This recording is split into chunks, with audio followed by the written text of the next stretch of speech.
en el mundo, digamos, que, que norman este factor de seguridad, pero acá en Chile como que queda a criterio de la persona que diseña.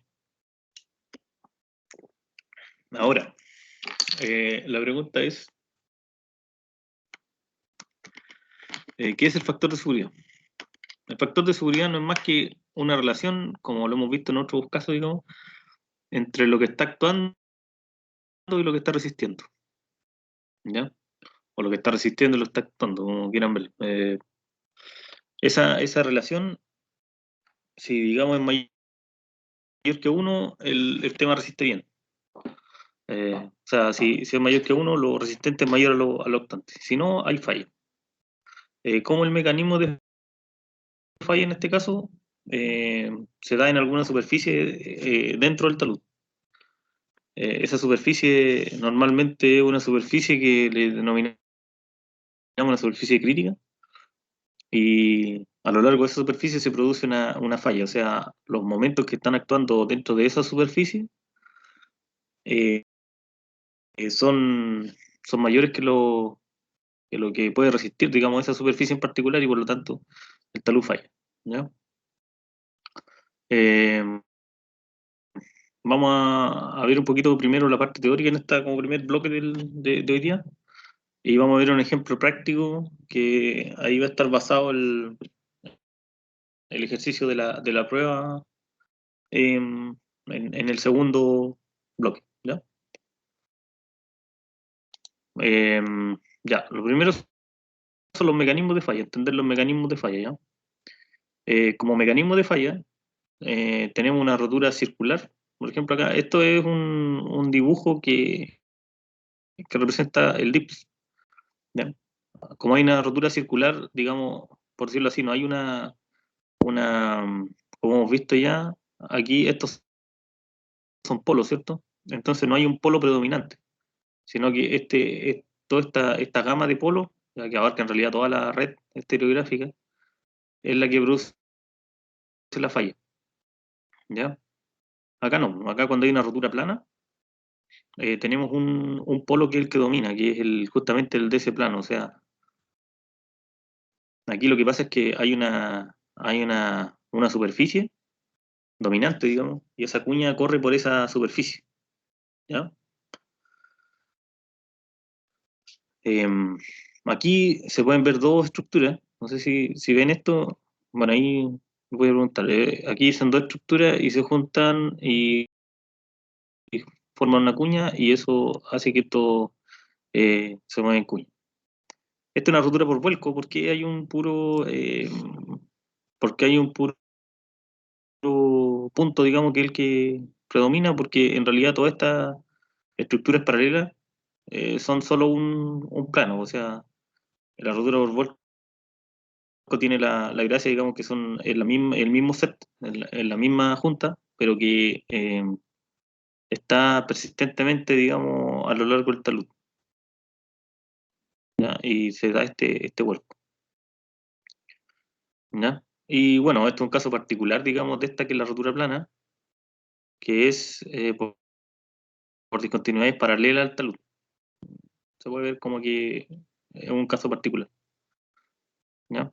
O sea, tenemos también, el set que domina esto. No sé si hasta ahí se entiende como la idea de lo que le estoy mostrando yo del DIPS y eso, de la red estereográfica,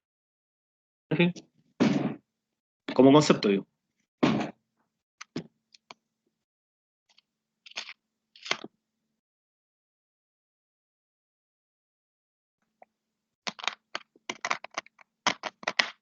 ¿Sí? ¿Se entiende?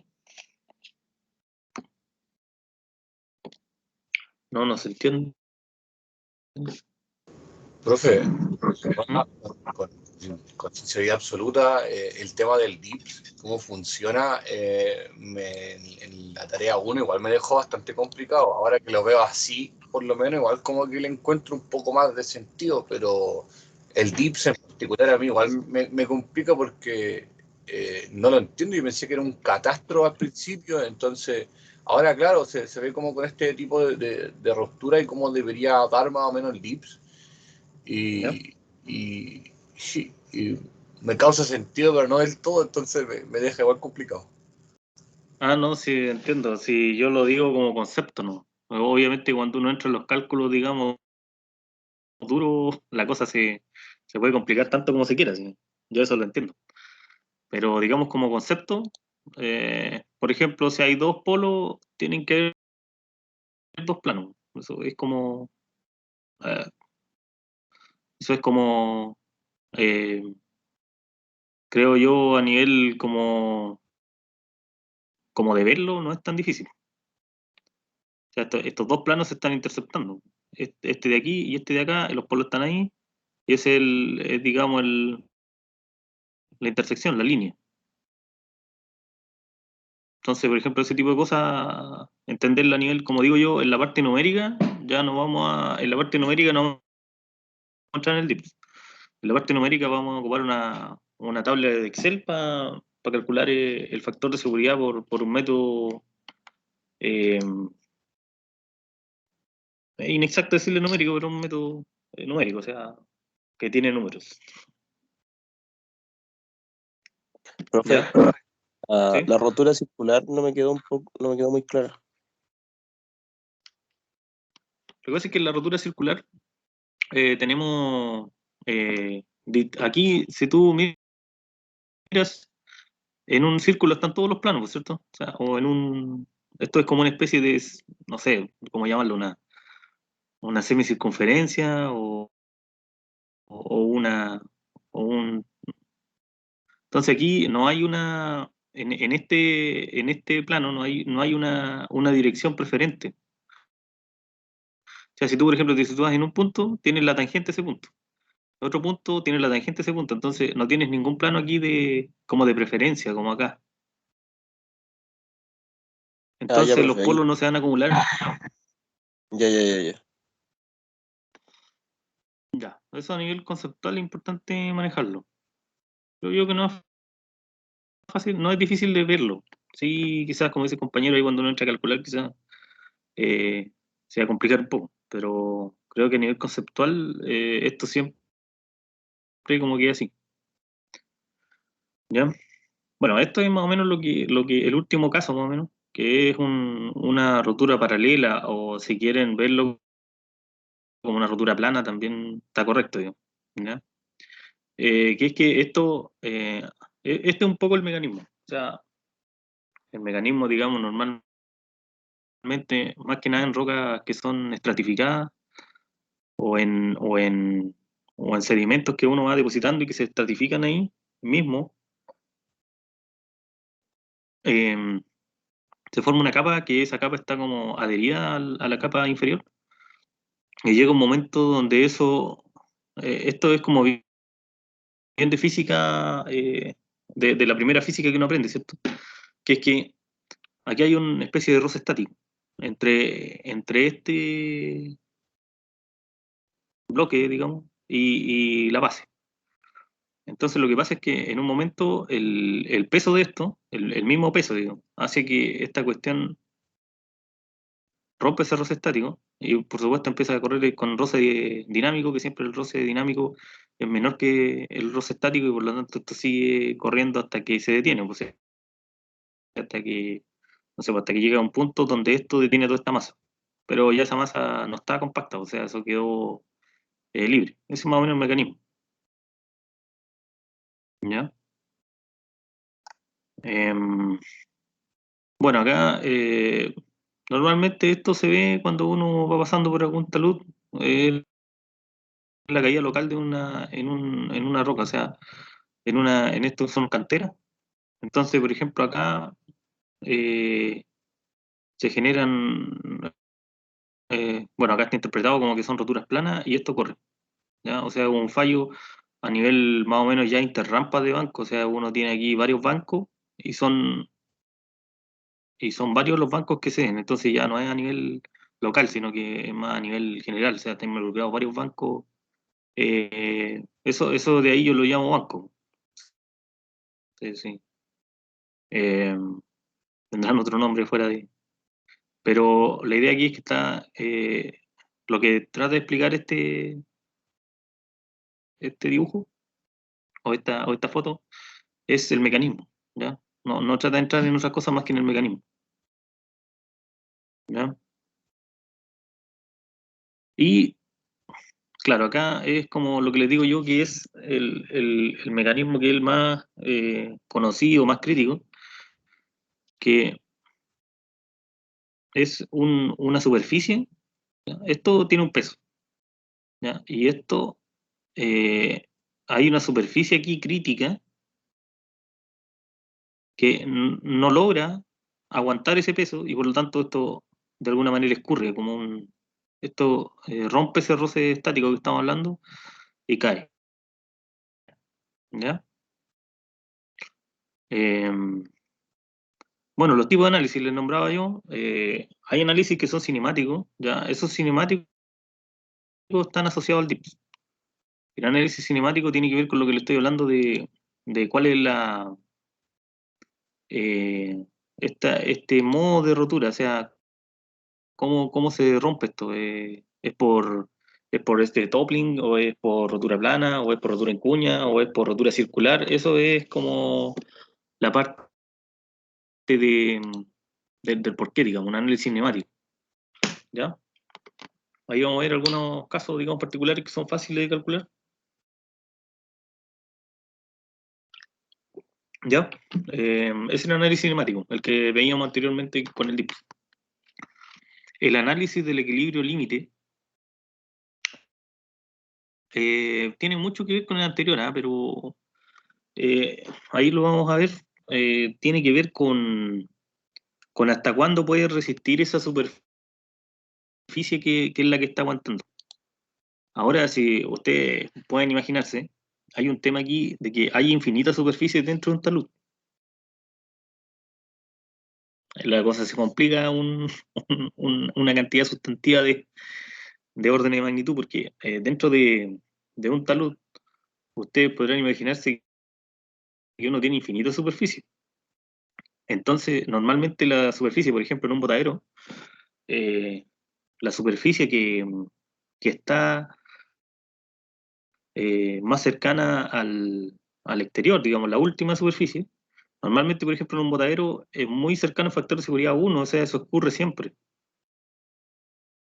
Ahora que eso ocurra, nadie tiene ningún problema, digamos, porque está depositándose, hay una berma, agua abajo, obviamente no hay personas, no hay gente, por ejemplo, sí que es un botadero. eh, Muy complicado que abajo haya gente, o sea, esa ya otra condición.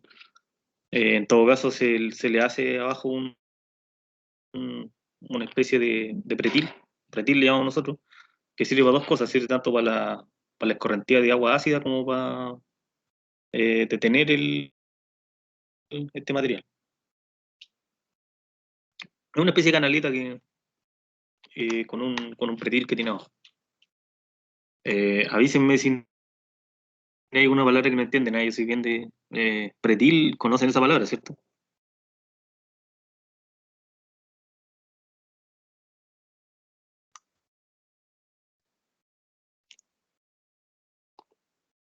¿Alguno?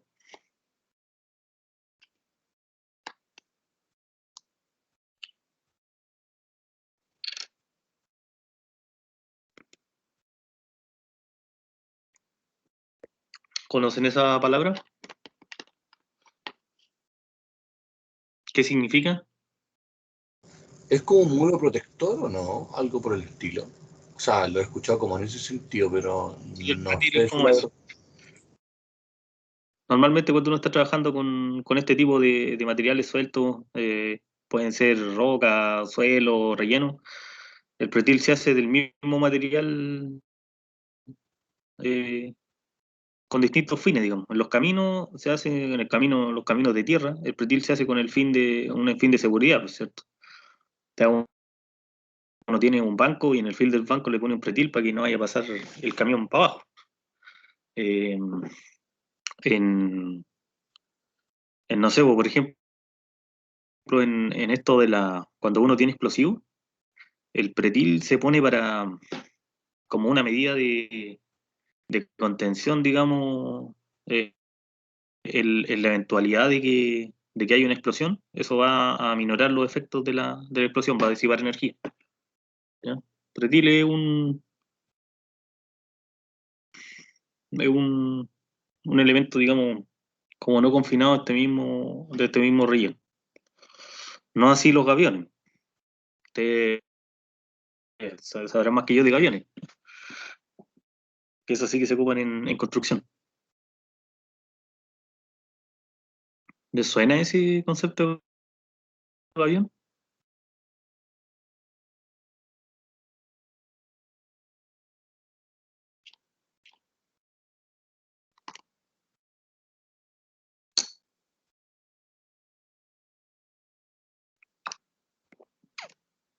Gavión. El gavión es como una cesta de enferradura con rocas, ¿verdad? Claro. La característica es que esas rocas están sueltas dentro del gavión y están como dentro de una malla. Y eso sirve de contención. ¿Ya? Ese tipo de contenciones, digamos, ahí se emplean para este tipo de cosas. ¿Ya? Ya, sigamos. Los análisis de equilibrio límite, como les digo, es analizar esta famosa superficie y la simulación.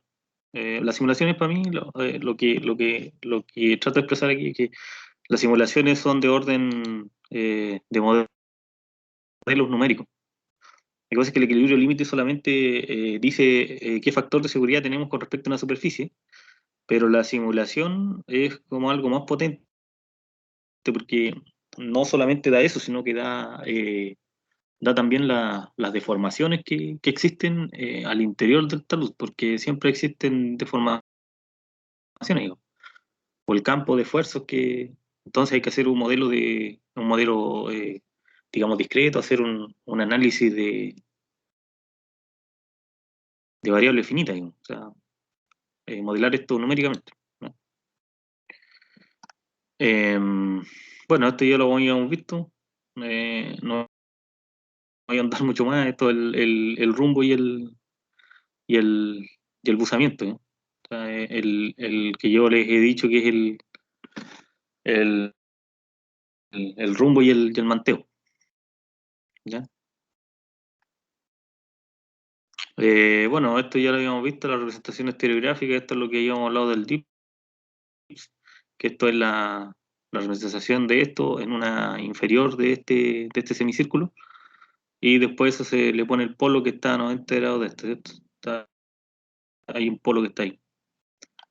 Bueno, en realidad el proceso es ir con este perpendicular, hacerla rebotar aquí y ver dónde da allá, pero bueno, siempre está ahí a 90 grados de esto, ¿ya? Eh, bueno, los polos aquí, por ejemplo, esto sería como una representación de polos que podría ser una falla circular, ¿ya? ¿Por qué? Porque no tiene una dirección preferente, ¿ya? Esta parte me la voy a saltar un poco, ¿ya? Lo que sí aquí, el deslizamiento en plano. Eh, Aquí bueno, lo que tratamos de decir acá es que hay un plano que es el preferente, ¿ya? Esto es el plano de falla y este es el plano del talud. Entonces, ¿qué pasa cuando están muy cerca estos ángulos? Cuando, cuando son muy parecidos, ¿ya? O sea, aquí se representa como que si están dentro de esa banda, puede haber falla, ¿ya? Por un tema netamente estructural, ¿ya? Acá, como les decía yo, hay un plano, hay otro, y la línea de intersección está ahí. Entonces, si está dentro de esa área sombreada, esto puede generar una falla, ¿ya? O sea, también, si la cara del talud si esta cara del talud y esa línea, digamos, donde se unen las cuñas, son muy parecidas, probablemente eh, va a haber desplazamiento, ¿ya? Profe, ¿Sí? en las imágenes B, ¿el talud está representado por la línea continua?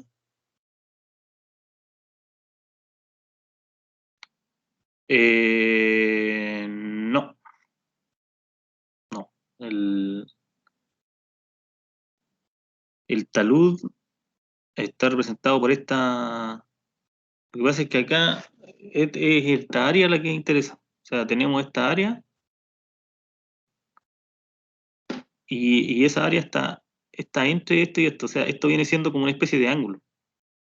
¿Ya? O sea, aquí tenemos plano B, plano A, y la cara del talud en realidad es esta. Es esta, digamos, esta línea que es que es la que delimita este ángulo. ¿No se entiende? O sea, Ah, ya, profe. la cara del talud viene siendo esta línea, y aquí, este es como una área, porque dentro de lo que es esta cuestión, un ángulo se representa como una especie de circulito. Entonces, eh, si, si ese ángulo que se genera aquí entre esto y esto es muy parecido, o sea, si está en esa área sombreada, puede fallar. Ese es más o menos el concepto que hay ahí. ¿Ya? O sea, ¿qué ángulo existe entre esta línea, que es la línea de intersección, y este carebanco que le llamamos care talud? Eh, ¿Cuánto es ese ángulo? ¿Ya? Y esa, digamos, esa distancia, esa tolerancia que estamos dándole, por ejemplo, si decimos que eso, no sé, pues 20 grados, y ese 20 grados va a generar un área aquí más como, por ejemplo, como esto, más chica. Si yo le doy una tolerancia más grande, esto va a generar un área más grande, entonces por lo tanto va a ser más fácil, digamos, caer en esa línea de intersección. ¿Ya? Pero esto me interesa como mecanismo, ¿no? ¿Ya? No como para calcularlo. Eh, Esto que les decía yo, que es el famoso toppling, eh, bueno, aquí nuevamente está representada la cara del talud, y aquí nuevamente está representada el plano de toppling, eh, y también eh, tiene un polo, y si este polo cae dentro de esta área, puede haber toppling. ¿Ya? Esto es como algo como relativo, solamente desde el punto de vista estructural. ¿Ya? Hay una zona crítica, y esta zona crítica vendría siendo esta. ¿Ya? Si cae dentro de esta área sombreada, puede haber toppling.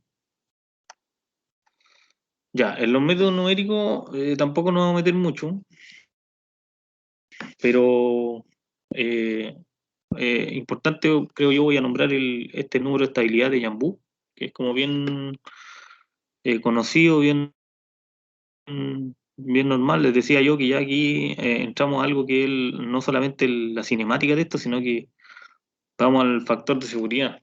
¿Ya? El factor de seguridad para Yambú es esto: n sub 0, que es un número de estabilidad, por C dividido con gamma H. ¿Ya? Aquí, este gráfico lo que digamos quiere representar esta situación. Tenemos un, un talud, ¿ya? Donde la distancia esta distancia horizontal, digamos, viene siendo una fracción, una porción de la distancia horizontal, ¿ya? Este B es BA1, ¿ya? Por lo tanto, esto viene siendo una especie pendiente, y hay un beta, donde por supuesto la tangente ahí sacará sus conclusiones, la tangente beta es 1 partido por B, bueno, ahí tiene ese ángulo, y aquí hay una base firme, ¿ya? Entonces, acá se puede calcular un número de estabilidad con esta forma que es más o menos gráfica, ¿ya? Eh, Uno gráficamente aquí calcula este D, ¿cierto? O sea, este D es variable. Uno puede decir más allá o más acá, eh, y puede calcular ese F, que es en realidad un factor de seguridad, según el número de estabilidad que uno ponga, ¿ya? Bueno, y eso básicamente va a presentárselo, ¿no? Hay otros métodos que son, el más conocido el de Yambú, creo yo, y probablemente hay otros métodos que son de estos de gráficos empíricos, ¿ya? Em, ya, aquí caemos al factor de seguridad. El factor de seguridad aquí este concepto es el más importante de retener. El factor de seguridad de un talud es en realidad esto. O sea, ya sea cualquiera de estas tres opciones, es un factor de seguridad. Puede ser la resistencia al corte dividido por el esfuerzo al cortante. Puede ser en función de momento, ¿ya? No de resistencia, sino que de momento. Momento resistente con respecto al momento actuante. Bueno, aquí la única salvedad que hay que acordarse es que el resistente va arriba y el actuante va abajo, ¿ya? El resistente es lo que resiste el material y el actuante es a lo que está sometido, a lo que está haciendo, a las fuerzas efectivas que hay dentro de ese elemento. El factor de seguridad también puede ser los esfuerzos, ¿no? Pueden ser también o sea, resistencia al corte y esfuerzo al cortante. Como sea que uno lo calcule, sea por momento, sea por fuerza, sea por momento, la idea es siempre la misma, que es tomar lo resistente con respecto al actuante, ¿ya? Ese es el concepto importante. Bueno, y primero tenemos estos famosos modelos de equilibrio límite. Aquí hice digamos, un similar a lo que es este bloque en la cuña. No sé si en física vieron este problema que es como de los primeros que no es.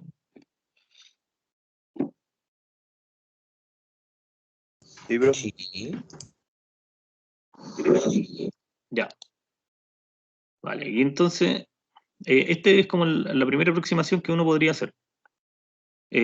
La cuña, imagínense que aquí lo que hay que imaginarse es que esta superficie viene siendo la famosa superficie esa que va fallando, ¿ya? Entonces, esta cuña, digamos, tiene por supuesto, este bloque tiene un peso m por g, ¿ya? Y nosotros cambiamos digamos, estas coordenadas que están medio inclinadas aquí y que se forma un ángulo teta bueno, es por repetición el mismo ángulo de la cuña acá. Entonces acá se descomponen dos cosas, en mg por el seno teta y en mg por el coseno teta, ¿ya? Entonces acá la pregunta es, si yo tengo la fuerza, ¿ya? La fuerza esa es una fuerza ¿qué fuerza sería esa? La que va hacia atrás.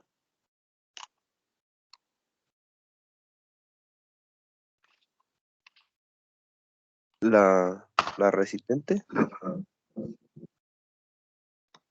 No, pero ahí estamos hablando del bloque. Eso vendría siendo la fuerza de roce, ¿cierto? O la resistencia.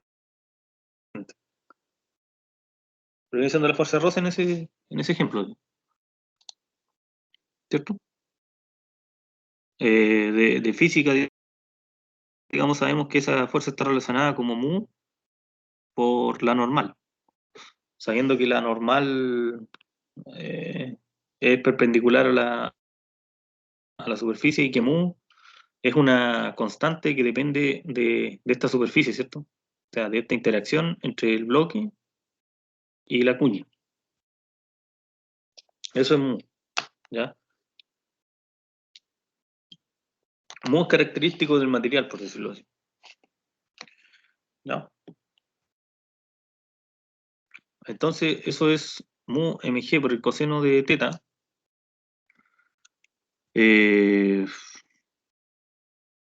Bueno, aquí despejando, ¿cierto? Porque la normal se iguala a mg coseno de teta, ¿cierto? Y en este eje, o sea, acá tiene que haber equilibrio. ¿Ya? En un eje, que es este eje pseudo vertical, tiene que igualarse también estos pseudo horizontales, ¿cierto? Entonces, si mu mg coseno teta igual a mg por seno teta, entonces a la tangente teta no le queda otra que ser mu. O sea, ¿qué pasa? Que aquí hay un equilibrio límite. Justamente de ahí viene deriva el concepto. Porque por supuesto todos los mu, o todos los teta más bien, todos estos ángulos de la cuña que están por debajo de que este es un ángulo crítico, digamos. De hecho, uno podría ponerle ahí siempre se suele poner un asterisco o algo, un prima. Esa es la condición crítica, ¿no? La condición crítica para que esto empiece a moverse, ¿ya? Pero no necesariamente, digamos, eh, no necesariamente eh, tiene que ser eso, o puede ser un ángulo menor, ¿ya? ¿Qué pasa, por ejemplo, si la tangente θ es menor que mu? ¿Qué pasaría ahí con el factor de seguridad? ¿Me estoy refiriendo yo?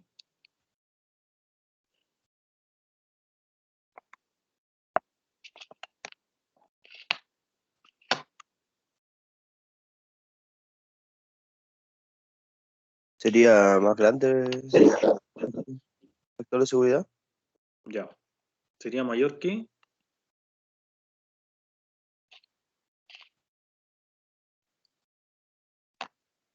Mayor que 1, ¿cierto? Sí. ¿Cuánto el factor de seguridad es 1?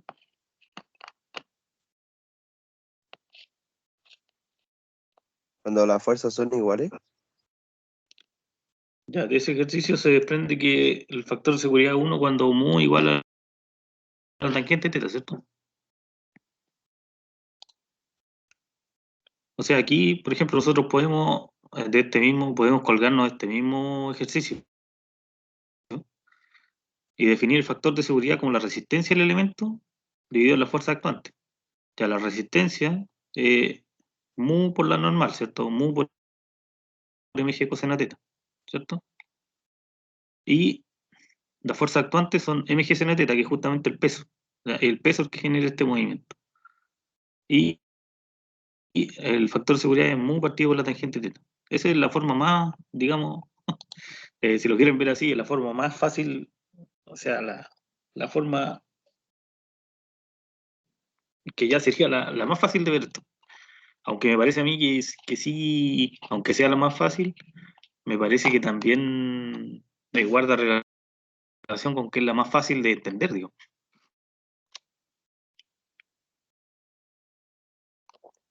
Porque si uno piensa en una cuña un poco más elevada, digamos, o sea, va a llegar un punto donde, bueno, ahí de las ecuaciones también se desprende que ningún elemento, ningún bloque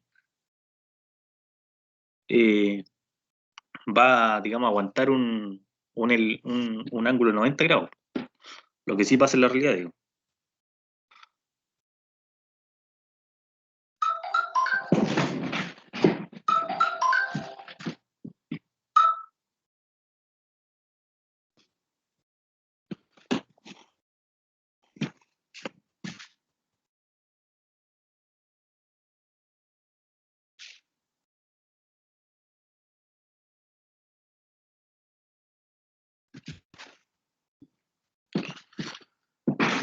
Ya, disculpa, me sonó el teléfono.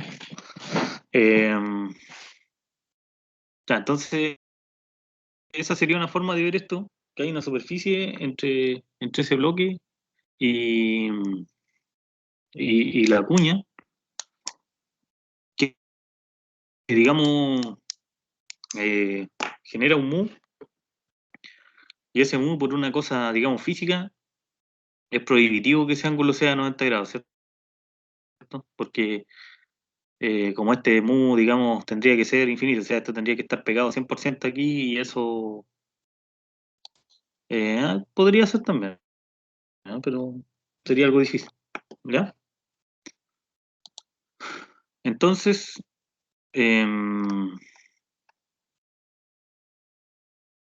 esto deriva, digamos, con alguna salvedad, digamos, en el talud infinito, ¿ya? La primera aproximación a este problema de los taludes es el talud infinito. ¿Qué quiere decir? Es un talud que, que posee esta superficie, digamos, esta misma superficie, pero uno tiene que imaginársela infinita, ¿ya? O sea, hay un talud que, que no termina, ¿ya? No tiene condiciones de borde, por decirlo así. Ya, ahora, pregunta importante. ¿Cuál creen ustedes que es la resistencia de esa superficie en un... ¿Cierto? Recién veíamos solamente un problema de física, pero ¿cuál sería la resistencia del elemento la resistencia del elemento para una superficie como esta? ¿Cómo relacionarían ustedes eso? Voy a dejar plantear la pregunta, ¿ya? Voy a responder el teléfono.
Ya. ¿Están ahí?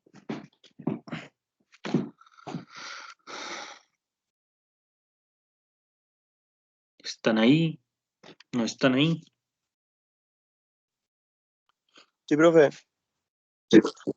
Ya, lo pensaron como cuando uno tiene una fuerza normal, digamos, esto ya lo hemos visto en otras partes, ¿eh?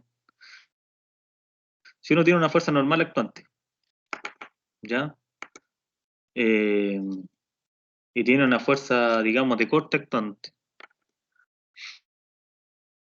Eh, ¿Cuándo falla ese elemento? ¿Quién me dice cuándo falla? ¿Cómo sé yo cuándo falla?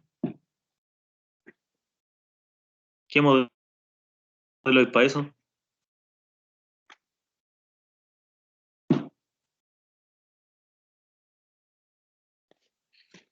¿Lo recuerdan, no?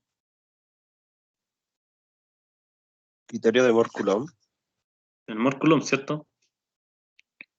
Entonces esto no es más que meterle Moore-Coulomb un poco a lo que habíamos visto recién, ¿no? Habíamos visto esto, ¿cierto? Que es un caso bien simple. Y acá le metemos Moore Coulomb. O sea, ¿qué pasa? Que tenemos la resistencia del elemento, digo por el esfuerzo actuante, ¿ya? Entonces, la resistencia del elemento es, digamos, es en función de sigma n, ¿cierto? Que es lo que tenemos como Moore Coulomb. Entonces, es en función de sigma n, viene siendo C más sigma n por la tangente de phi, o sea, viene siendo el ángulo de fricción la cohesión de esa superficie en particular, digo, ¿ya? Y dependiendo de cuánto sea el sigma n, que es el esfuerzo, eh, el sigma n viene siendo el esfuerzo normal de esa superficie, ¿cierto? Es la cantidad que esto va a resistir, ¿ya? No se olviden, bueno, mayor sigma n, más va a resistir, ¿cierto? Entonces, bueno, aquí metemos un gamma porque pasamos un problema, digamos, eh, bidimensional, ¿ya? Pero básicamente esto es lo importante. Si tenemos un factor de seguridad, tenemos C más gamma H por el coseno de teta por la tangente de phi, ¿ya? Y eso es la resistencia dividido por, y el momento actuante viene siendo el peso, ¿ya? Eso viene siendo el actuante. El actuante viene siendo el peso, ¿ya? Eh, entonces, el factor de seguridad cuando C vale cero da lo mismo exactamente que la parte anterior. O sea, es la tangente phi dividido por la tangente θ. O sea, es muy parecido a esto. Salvo que mu viene siendo la tangente de phi, ¿cierto? Mu viene siendo la tangente del ángulo de fricción. Entonces, ese con C igual a cero viene siendo el caso no cohesivo, ¿cierto? No hay cohesión entre esas dos cosas. Y el factor de seguridad se calcularía así con C igual a cero y así con C distinto de cero, ¿ya?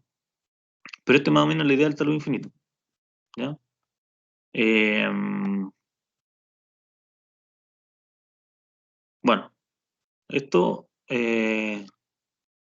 tenemos como esta base, y esto es lo que les quiero, que tenemos esta base y tenemos este talud, ¿ya? Y uno puede imaginarse una línea, digamos. Entonces, uno lo que puede hacer con estos métodos, eh, digamos, sin automatizar el proceso, uno lo que puede hacer, digamos, uno como, eh, como haciéndolo en un paso, es darse una superficie, este es el proceso, uno se da una superficie, calcula, digamos, los pesos, porque los pesos finalmente son los que generan el movimiento, y calcula en cada uno de esos elementos eh, cómo anda ese peso con lo que resiste esa superficie, ¿ya? Teniendo los datos del material, por supuesto, ¿ya? Entonces, bueno, esto se puede discretizar, y este es el famoso método de las dos velas. Lo que uno puede hacer aquí con estas dos velas, que no son más que las dos velas, son tajadas que uno toma de este talud, y uno, por ejemplo, divide este en 7 dovelas, ¿ya? Entonces, eso uno puede hacer un análisis, digamos que es como de diagrama de cuerpo libre, por decirlo así, de cada una de las dos velas, ¿ya? O sea, hay que tomar un cierto corte, de todos estos cortes hay que tomar algunos y hacer un diagrama de cuerpo libre, ¿ya? Reducir todos los demás por ejemplo, si yo tomo el 4 tengo que reemplazar este elemento 3 como una fuerza, ¿ya? Este elemento 5 como otra fuerza, y puedo hacer el diagrama de cuerpo libre del elemento 4, ¿ya? Entonces este es más o menos el esquema como les digo, no voy a entrar mucho en esto, pero el esquema es este, ¿ya? El ángulo, este ángulo alfa, ¿ya? Que es de cada dovela, va variando, por supuesto, ¿ya? Eh, el peso de cada dovela, ¿ya? El peso viene siendo, aquí está asociado al área de esta dovela. O sea, yo tengo un área y tengo una cantidad de peso por área, como que se asume que esto es uniforme, y puedo calcular el peso, ¿ya? Y como les digo, las otras fuerzas se reemplazan y por lo tanto esto queda como un diagrama de cuerpo libre. Aquí hay una, una resistencia, sigue una fuerza normal, y esta es más o menos la forma esta es la forma como de generar este formulismo, este cálculo, ¿ya? Entonces, el equilibrio en cada duela, aquí nuevamente, les digo, no vamos a entrar mucho en esto, pero el equilibrio en cada duela es que la suma de fuerzas sean cero, ¿ya? Aquí, por ejemplo, las fuerzas verticales y las fuerzas horizontales van a ser cero, ¿ya? Las fuerzas verticales van a ser el peso, ¿no? La normal proyectada, ¿cierto? Y esa T que era como una tensión proyectada también, ¿ya? Y en la fuerza horizontal pasa exactamente lo mismo, ¿ya? Eh, entonces, esto es una condición de estática, ¿ya? Uno, estos análisis lo hace de manera estática, ¿ya? Bueno, los resultados, que son los más comunes, digamos, hay un método que el método, bueno, alguien ya hizo, digamos, todo este análisis, y hizo todo este análisis de equilibrio, digamos, sumó todas las fuerzas de esto y llegó, aquí por ejemplo tenemos el método de Fehlens, ¿ya? Fuerzas que actúan sobre la dovela en el método de la dovela, el factor de seguridad lo calcula con esta expresión, ¿ya? Eh,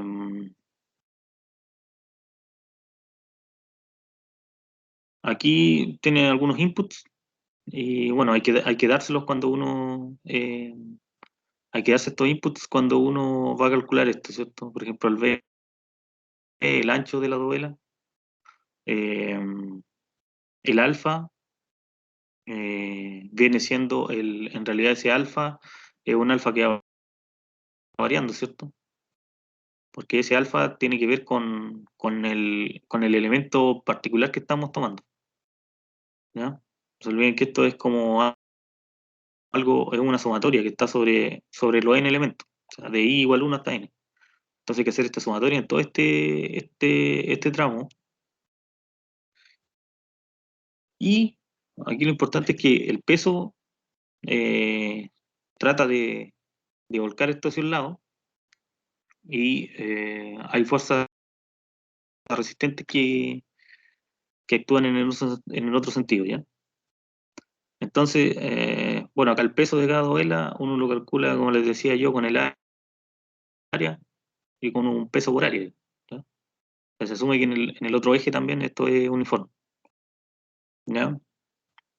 Y bueno, esa tangente phi, ese phi tiene que ver con el ángulo de fricción eh, del material, ¿ya? Otra cosa de aquí, no mucho, ¿ya? Pero esto es una forma. Ahora está esta otra forma. eh, este es el mismo de Félix, ¿ya? Aquí están los parámetros que les decía yo. Eh, tenemos el ángulo del radio círculo, ¿ya? Bueno, ahí en el centroide. O sea, ahí en este centro se calcula ese alfa. En la práctica, a lo mejor puede no ser solo el centroide, ¿ah? Sino que puede ser algo distinto a eso, ya que esto va convergiendo a medida como uno toma más tajada. W, el peso total de tajada, U es la presión de poro, ¿ya? Eh, Importante eso, si hay una superficie de agua aquí, va a haber una presión de poro. ¿Ya? Normalmente, para efectos de este curso, vamos a tomar esa presión de poro como cero, pero tiene su influencia. ¿Ya? O sea, eso reduce el peso de este elemento. ¿No? Aquí, cuando hablamos de esto, eso reduce aquí este factor se reduce. ¿Ya? Bueno, C y Phi vienen siendo los parámetros del suelo, ¿ya? O de los suelos que tengo. Ya, ¿y qué diferencia tiene esto con Bishop? Hay otro método, otra aproximación, digamos, que es el método de Bishop. Eh, Bishop se supone que es un método un poco más, que se puede decir así, un poco más refinado, o mejor, una mejor estimación, porque incluye otras cosas. La principal es que incluye el efecto de la fuerza entre las dos velas, ¿ya? La solución rigurosa de Bishop es compleja, ¿ya? Y hay una versión simplificada. Ya acá quiero que vean esto, de que aquí hay un tema, de que el factor de seguridad, si se fijan, acá hay una fórmula, y abajo hay otra fórmula, ¿ya? MA o M alfa, que se llama Bishop. Entonces, acá lo que quiero que noten es lo siguiente. MA, en la fórmula del MA aparece FS, aparece el mismo factor de seguridad. ¿Cómo creen ustedes que habría que resolver eso, ese sistema de ecuaciones?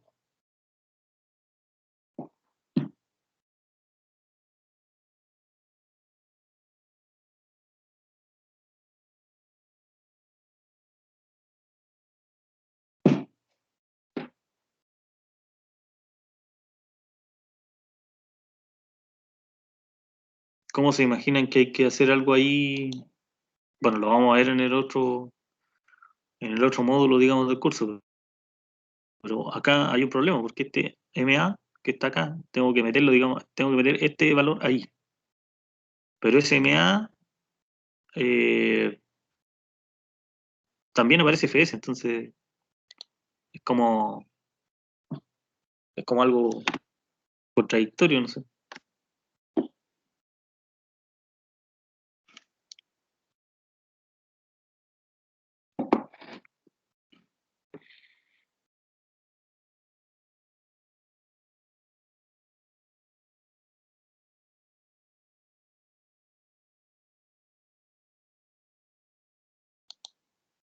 ¿Cómo creen ustedes que se genera esto aquí?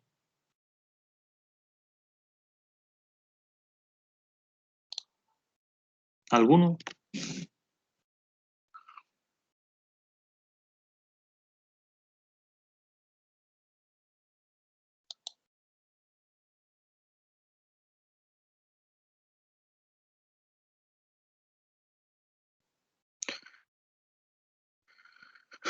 Ya, bueno, se lo respondo. Esto es, lo que pasa acá, este es un método iterativo, ¿ya? Eh, Primero uno toma un factor de seguridad, por ejemplo, 1, supongamos acá. Entonces uno calcula con ese 1, hace todos los cálculos, y después con este método calculo un segundo factor de seguridad, que por ejemplo, por decir algo, este factor de seguridad me va a dar 1.21, ¿ya? Entonces luego con esa iteración, yo tomo ese 1.21, lo meto acá, digamos, y voy de nuevo, y entonces calculo, por ejemplo, y eso me va a dar, no sé, 1,18. Y vuelvo a hacer el mismo procedimiento, y por ejemplo, ese método va a converger a 1,20, ¿ya? O sea, es algo iterativo aquí. Aquí en el método de Felenius, esto se calcula directamente. O sea, uno hace todos estos pasos. Lo que vamos a hacer en la siguiente eh, módulo, sección, vamos a tomar esta fórmula, la vamos a llevar a Excel, vamos a hacer este análisis, digamos, dovela por dovela, Y en Selenius no hay que hacer eso, ¿ya? Pero en el método de Bishop, sí, porque, como les digo, es un método iterativo, ¿ya? Y bueno, por último están los famosos software. Eh, yo particularmente ocupo siempre, ocupo harto el slide, eh, donde uno mete, digamos, todos los parámetros geométricos de la roca y todo, y esta cuestión calcula solo, ¿no? Uno solo tiene que tener idea de desde dónde viene esto, ¿ya? Están todos los métodos programados ahí de Bishop, de Selenius, pero hay otros más. Hay,